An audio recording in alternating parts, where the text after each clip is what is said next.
నమస్తే నమస్తే ఈ మధ్య కాలంలో టీచర్స్ పైన స్టూడెంట్స్ అనే వాళ్ళు దాడి చేయడం ఎక్కువైపోయింది కదా, ఆ వీడియోస్ కూడా చాలా వరకు వైరల్ అవుతున్నాయి. సో వాటి గురించి మీరు ఏం చెప్తారు?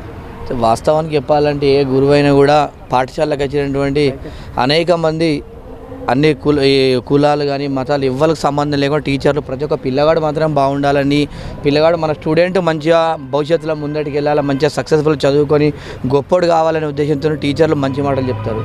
ఇవాళ ఈ రోజులలో ఏమవుతుందంటే టీచర్లు ఏమన్నా మంచి చెప్తే కూడా చెడు చెప్తుండనే విధంగా ఆలోచన పెట్టుకొని టీచర్ల పైన ఇష్టానుసారంగా దాడి చేయడం అది కరెక్ట్ కాదు. ఇవాళ చూసుకుంటే రాష్ట్ర ప్రభుత్వాలు కూడా కొద్దిగా ప్రభుత్వాలు కూడా తప్పు ఉంది. పిల్లగాని కొట్టద్దు స్కూళ్ళకి పోయినాక అని చెప్పేసి మాట్లాడుతున్నారు. ఇలా కొంతమంది పాతకాలంలో ఉన్నప్పుడు ఎట్లా అంటే ఒకడు మాటతో చెప్తుంటాడు, ఒకడు కొడుతుంటాడు, ఒకడు భయం చెప్తుంటాడు. ఈ విధంగా ఇలా గవర్నమెంట్ కూడా స్టూడెంట్ మీద చేయద్దు అంటే కొంత తప్పు చేస్తారు. పిల్లలు చిన్న వయసులో ఉన్నప్పుడు తెలియని తప్పులు చేస్తారు కాబట్టి అరే నువ్వు ఇట్లా ఉండద్దని చెప్పి టీచర్ కొడతాడు, చదవాలని కొడతాడు. ఇలా కొడితే దాన్ని తప్పుగా గవర్నమెంట్ కూడా వీళ్ళపైన చర్యలు తీసుకోవాలి టీచర్లపైన అని చెప్పేసి ముఖ్యంగా ఈ సిస్టాన్ని మార్చాలి. ఆ సిస్టాన్ని మార్చే స్టూడెంట్స్కి అనేది భయం ఉంటుంది.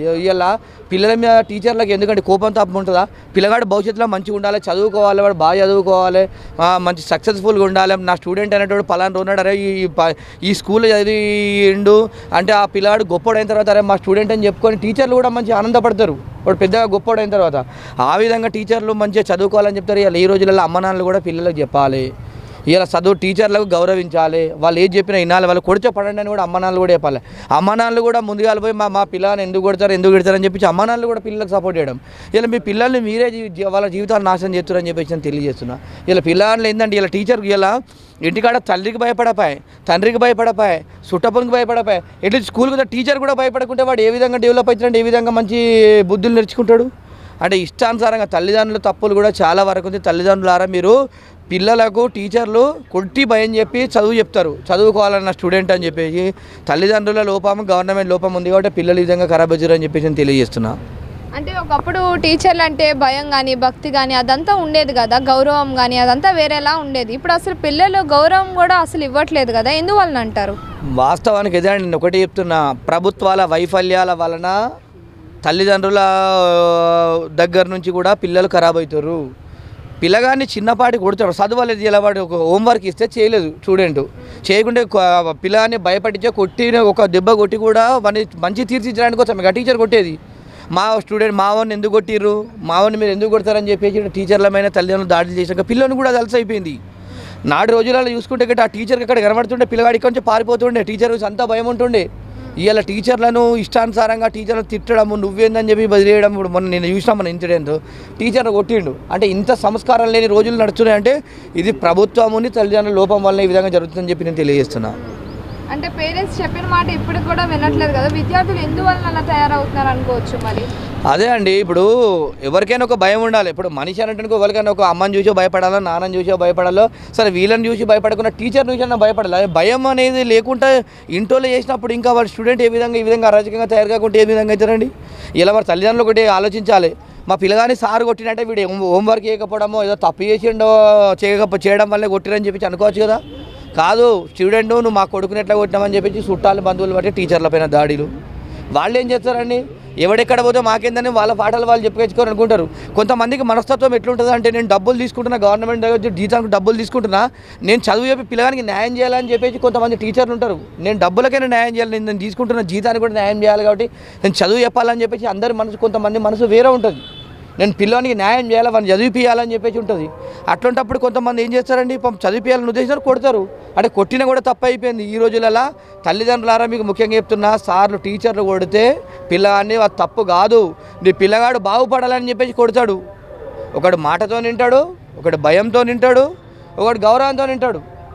ఇలా అన్ని విధాలు లేకుండా మీరు ఇష్టానుసారంగా పిల్లల్ని చేస్తే రాబోయే రోజుల్లో ఇప్పుడు మొత్తము తెలంగాణలో కానీ ఏపీలో కానీ మొత్తం గంజాయి బ్యాచ్ అయింది. చిన్న టీనేజ్ పిల్లలు ఇలా 8th క్లాస్ చదివేటోడు, 7th క్లాస్ చదివేటోడు, 9th క్లాస్ చదివేటోడు అందరూ కూడా గంజాయి లాగి ఇలా పోతుంటే రాబోయే రోజులలో మీకు తిండి పెట్టేటోళ్ళు కూడా ఉంటారు. ఇలా తల్లిదండ్రులకు నేను చెప్తున్నా, ఇలా పిల్లల్ని మంచిగా చదివించే వాళ్ళకి భయం మీద చెప్తే కూడా పిల్లలు ఖరాబ్ కాకుండా ఉంటారు. ఆ తల్లిదండ్రులు ఫోన్లు ఇవ్వడము, ఇష్టానుసారంగా చేయడము, పిల్లలకి సపోర్ట్ చేయడము.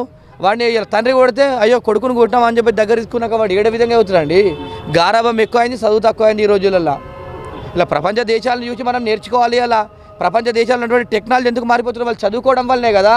ఇలా తల్లిదండ్రులకు ఒకటే చెప్తున్నా, మీరు ఏది చేసినా చదువుకున్నోడు మాత్రమే గొప్పోడు అవుతాడు, చదువుకున్నోడు మాత్రమే కోటీశ్వరుడు అవుతాడు, చదువుకున్నోడు మాత్రమే ఈ ప్రపంచాన్ని ఏళ్తాడు తప్ప ఇలా కొడుకుని గారాభంగా చేసి నా కొడుకుని కొట్టినా అని చెప్పి ఇంట్లో పెట్టుకుంటే మీ పిల్లలు మళ్ళీ గదే స్థాయిలో ఉంటారు. మీరు ఏ స్థాయిలో ఉన్నారో గదే స్థాయిలో ఉండి మళ్ళీ ఎప్పటిలాగా ఇట్లా ఉంటారు తప్ప దేశానికి సమాజానికి కానీ దేశానికి కానీ మీకు కానీ ఎలాంటి అభివృద్ధి జరగదని చెప్పేసి నేను తెలియజేస్తున్నా. అంటే టీచర్లనే గౌరవించిన వారు సమాజం పట్ల అవ్వచ్చు, లేదంటే పెద్దవారి పట్ల అవ్వచ్చు, ఎలా గౌరవిస్తారు, ఎలా బాధ్యతగా ఉంటారు అంటారు? మరి అదే అండి, స్కూల్ చిన్న స్థాయి వ్యవస్థలే, స్కూల్ వ్యవస్థలనే పిల్లాన్ని తీర్చిదిద్దాలి. మంచి పెద్దల్ని గౌరవించే విధంగా, టీచర్లను గౌరవించే విధంగా బాగా చదువుకోవాలి. నా కుటుంబానికి నేను చదువుకొని నా కుటుంబాన్ని నేను నన్నైతే ఏ విధంగా నా కుటుంబం ఇట్లా నన్ను ఇప్పుడు చదివి చూసుకుంటుందో వాళ్ళు ముసలోళ్ళు అయిపోయాక నేను చదువుకొని నేను జాబ్ చేసి కూడా మా తల్లిదండ్రులను చూసుకోవాలనే కాన్సెప్ట్తో ఆ విధంగా పిల్లల్ని స్కూల్కి వెళ్తే బుద్ధి వస్తుందండి. ఇలా రోడ్డు మీద పోయి తిరగడానికి ఏముంటుందండి? ఏ దోస్తులతో తిరగాలనా, ఏ సినిమాకు పోవాలనా, ఏ పిల్లని పటాయించాలనా, ఇవన్నీ ఉద్దేశం ఉంటుంది తప్ప వాడికి చదువు మీద జ్ఞానం ఉండదు. ఇలా మంచిగా చదువుకోవాలంటే, ఇలా మంచిగా ఉండాలంటే కూడా చదువే గొప్పది. ప్రపంచంలో పేదోళ్ళకి కానీ ఎవరికైనా కూడా మనకు ప్రతి ఒక్కరికి కూడా కానీ చదివే గొప్పది. చదువుకుంటే మనం ఎక్కడికైనా ఏ స్థాయికైనా వెళ్ళొచ్చు అని చెప్పేసి నేను తెలియజేస్తున్నా. నమస్తే అండి. ఈ మధ్య కాలంలో టీచర్స్ పైన స్టూడెంట్స్ దాడి చేస్తూ ఉన్నారు కదా, అలాంటి వీడియోస్ కూడా వైరల్ అవుతూ ఉన్నాయి. మరి మీరేం చెప్తారు? మాది ప్రకాశం జిల్లా ఉలవపాడు మండలం చాగుల గ్రామం అండి. వాస్తవానికి విద్యార్థుల్లో మార్పు తీసుకొస్తున్నారని చెప్పి గతంలో ఎన్నో మార్పులు చేయలేకపోయారు. ఇప్పుడు వచ్చిన లోకేష్ గవర్నమెంట్ కూడా, అంటే మన టీడీపీ వచ్చినా కూడా అనేక మార్పులు చేస్తాం. మేము గంజాయిని నిర్మూలిస్తాము, గంజాయిని అరికడతాము, అలాంటి అవాంఛనీయ కార్యక్రమాలు కూడా దూరం చేస్తామని చెప్పారు. కానీ నేను పార్టీలకు అతీతంగా ఉన్నా. ఈరోజు నేనేమంటానంటే, ఒక ఉపాధ్యాయుడిని కూడా కుట్టే స్థితిలో ఒక విద్యార్థి తయారయ్యాడంటే మన గవర్నమెంట్ ఏ స్థాయిలో ఉంది? దాన్ని మీరు అరికట్టలేరా? మనం అరికట్టలేమా? ఇది వాస్తవా? ఇప్పుడు ఒక ఉపాధ్యాయుని కూడా ఒక విద్యార్థి ఇచ్చి కొట్టే స్థాయికి కూడా వచ్చింది, కొట్టాడు. ఇది ఎంతవరకు కరెక్ట్? వాడు గంజాయి తాగాడు, మద్యం తాగాడు, దీన్ని నిర్మించాల్సిన బాధ్యత గవర్నమెంట్కి ఉందా లేదా? ఇప్పటికైనా చేతనైతే ఇలాంటి విద్యార్థులు తయారవకుండా ఉండాలంటే నీతి నిజాయితీ గల గవర్నమెంట్ అయితే, నిబద్ధత గల ఉన్నటువంటి గవర్నమెంట్ అయితే ఇప్పటికైనా స్పందించి ఆ విద్యార్థిని అత్యంత ఉరిశిక్ష చేయమని చెప్పి మనం చెప్పాం. ఒక విద్యార్థి ఏంటంటే విద్యార్థి స్థాయిలో ఉన్నప్పుడు అతని వయసు కూడా చాలా తక్కువ ఉంటుంది. అతను కొంచెం కూడా మనం కూడా ఆలోచించాలి. కానీ మద్యానికి, ఒక గంజాయికి, చెడు అలవాట్లకు బానిసేయడు కాబట్టి ఆ విద్యార్థి అలా ప్రవర్తించాడని చెప్పి నేను అనుకుంటున్నాను. వీలైనంత వరకు గవర్నమెంట్ స్పందించి ఆ విద్యార్థిని కూడా అత్యంత క్రూరంగా శిక్షిస్తే మిగతా విద్యార్థులు తయారవుతారు. ఒకప్పుడు టీచర్ బెల్లు కొడితే, అప్పుడు బైకులు ఉన్నాయో లేవో మాకు తెలియదుగా, మేము 90లో ఉన్నాం. అప్పుడు బెల్లు కొడితే గజగజ వణిగిపోయి ఆ బెల్లు సౌండ్కి స్కూల్లో ఉండి కూర్చునే వాళ్ళమే. అలాంటి పరిస్థితి ఇప్పుడు కాదండి. ఇప్పుడున్న విద్యార్థులకు ఎలా శిక్షించాలంటే దానికి కూడా ఇప్పుడు వయసుకు తగ్గట్టు మన ఉద్యోగం చేయాలంటే 18 సంవత్సరాలు ఎట్లా నిండుతాయో తప్పుకి అలా లేదు. తప్పు చేసేదానికి అలా వయసు లేదు. అలా క్రూరంగా తయారు కాబట్టి వాళ్ళకు కూడా అలాంటి శిక్షలు కూడా అమలు చేయండి. ఆ శిక్ష అనుభవిస్తే కానీ మిగతా వాళ్ళు కూడా మారడు.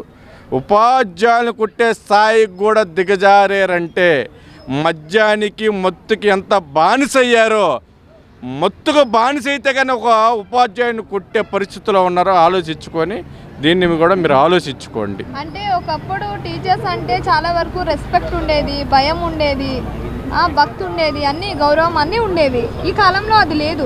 ఈ కాలంలో లేరంటే ఒకటి మేడం, ఈ కాలంలో ఎందుకు లేదంటే యావత్ తెలుగు రాష్ట్రాలన్నీ కూడా మత్తులో మునిగిపోయి ఉన్నాయి.